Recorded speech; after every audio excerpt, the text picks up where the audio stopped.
Good evening, everyone. I'm here with Caesar Bug, and we are going to read a story tonight called Mufaro's Beautiful Daughters. It's an African tale by John Steptoe.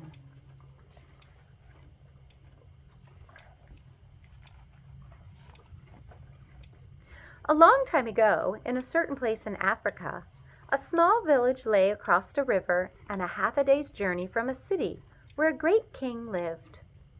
A man named Mufaro lived in this village with his two daughters, who were called Manyara and Nyasha. Everyone agreed that Manyara and Nyasha were very beautiful.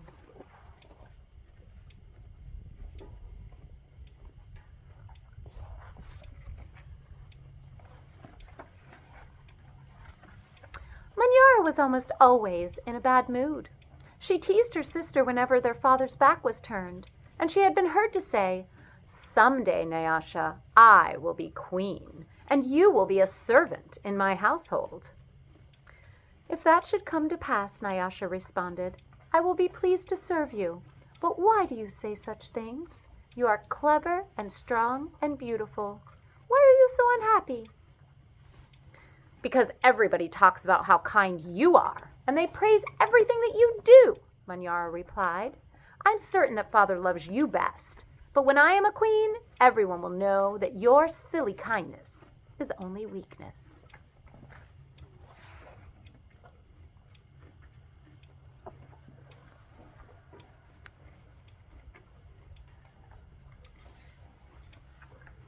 Nyasha was sad that Manyara felt this way, but she ignored her sister's words and went about her chores. Nyasha kept a small plot of land on which she grew millet, sunflowers, yams, and vegetables.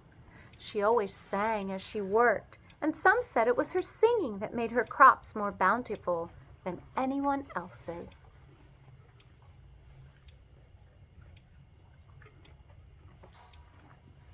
You like this story, Caesar?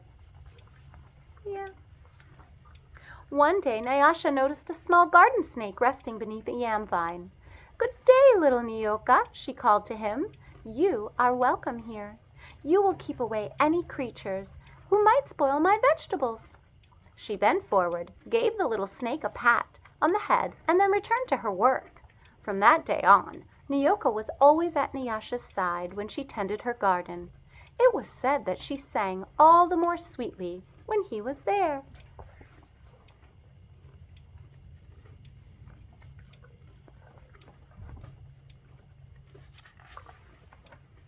Mufaro knew nothing of how Manyara treated Nyasha. Nyasha was too considerate of her father's feelings to complain, and Manyara was always careful to behave herself when Mufaro was around.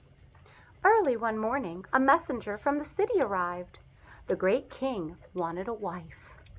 "The most worthy and beautiful daughters in the land are invited to appear before the king, and he will choose one to become queen," the messenger proclaimed. Mufaro called Manyara and Nyasha to him. "It would be a great honor to have one of you chosen," he said. "Prepare yourselves to journey to the city.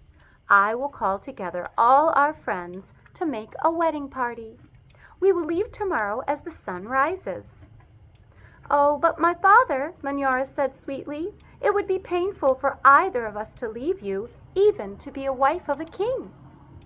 "I know Nyasha would grieve to death if she were parted from you. I am strong. Send me to the city and let poor Nyasha be happy here with you." Mufaro beamed with pride. "The king has asked for the most worthy and the most beautiful." "No, Manyara, I cannot send you alone. Only a king can choose between two such worthy daughters. Both of you must go."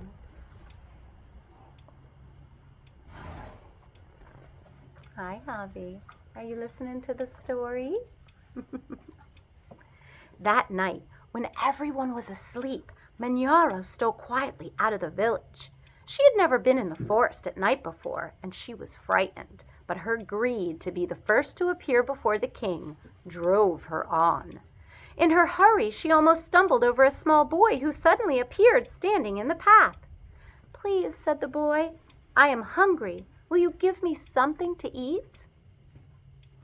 "I have brought only enough for myself," Manyara replied. "But please," said the boy, "I am so very hungry." "Out of my way, boy. Tomorrow I will become your queen. How dare you stand in my path?" Not very nice. After traveling for what seemed to be a great distance, Manyara came to a small clearing. There, silhouetted against the moonlight, was an old woman seated on a large stone. The old woman spoke. "I will give you some advice, Manyara. Soon after you pass the place where two paths cross, you will see a grove of trees. They will laugh at you. You must not laugh in return. Later you will meet a man with his head under his arm. You must be polite to him."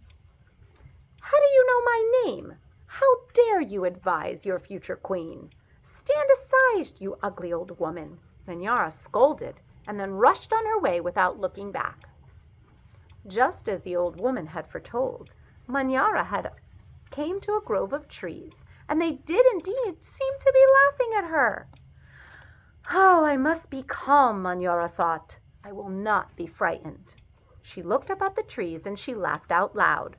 "I laugh at you, trees," she shouted, and she hurried on. It was not yet dawn when Manyara heard the sound of rushing water. "The river must be up ahead," she thought. "The great city is just on the other side." But there, on the rise, she saw a man with his head tucked under his arm. Manyara ran past him without speaking. "A queen acknowledges only those who please her," she said to herself. "I will be queen. I will be queen," she chanted as she hurried on toward the city. Nyasha woke at the first light of dawn. As she put on her finest garments, she thought how her life might be changed forever beyond this day. "I'd much prefer to live here," she admitted to herself. "I'd hate to leave this village and never see my father or sing to little Nayoka again." Her thoughts were interrupted by loud shouts and a commotion from the wedding party outside. Manyara was missing. Everyone bustled about, searching and calling for her. When they found her footprints on the path that led to the city, they decided to go on as planned. As the wedding party moved through the forest, brightly plumed birds darted about in the cool green shadows beneath the trees. Though anxious about her sister, Nyasha was soon filled with excitement about all there was to see. They were deep in the forest when she saw the small boy standing by the side of the path.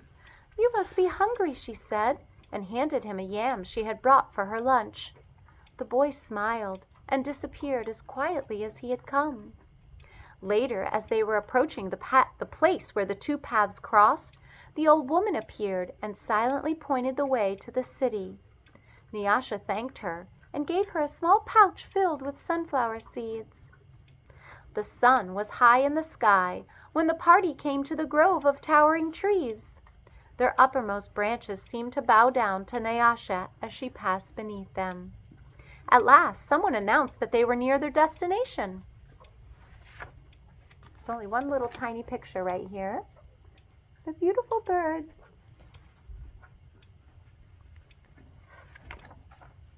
Nyasha ran ahead and topped the rise before the others could catch up with her.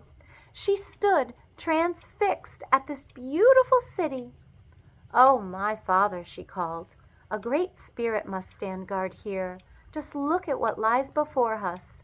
I never in all my life dreamed there could be anything so beautiful."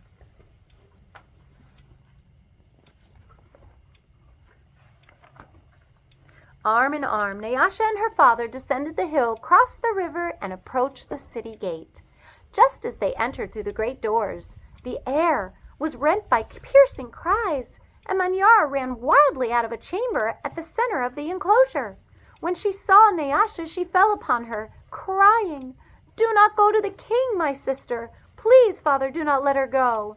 There's a great monster there, a snake with 5 heads. He said that he knew all of my faults, and that I displeased him. He would have swallowed me alive if I had not run. Oh, my sister, please don't go inside there." It frightened Nyasha to see her sister so upset, but leaving her father to comfort Manyara, She bravely made her way to the chamber, and she opened up the door.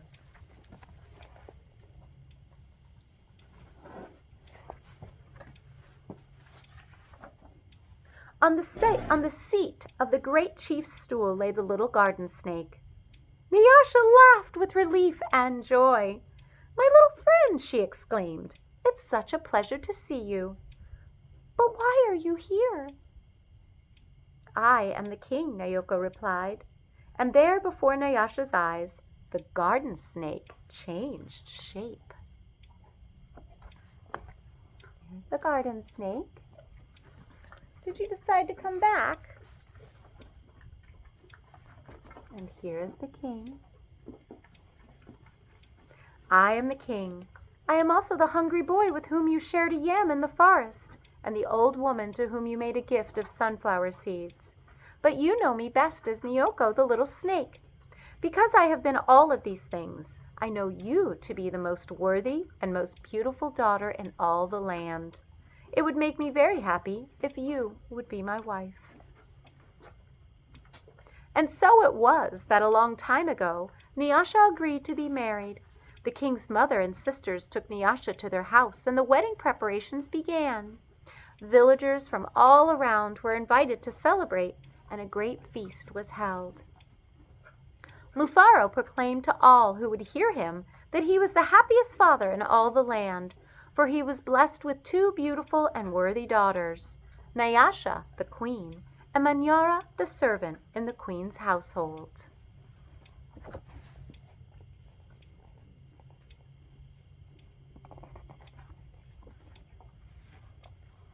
The end.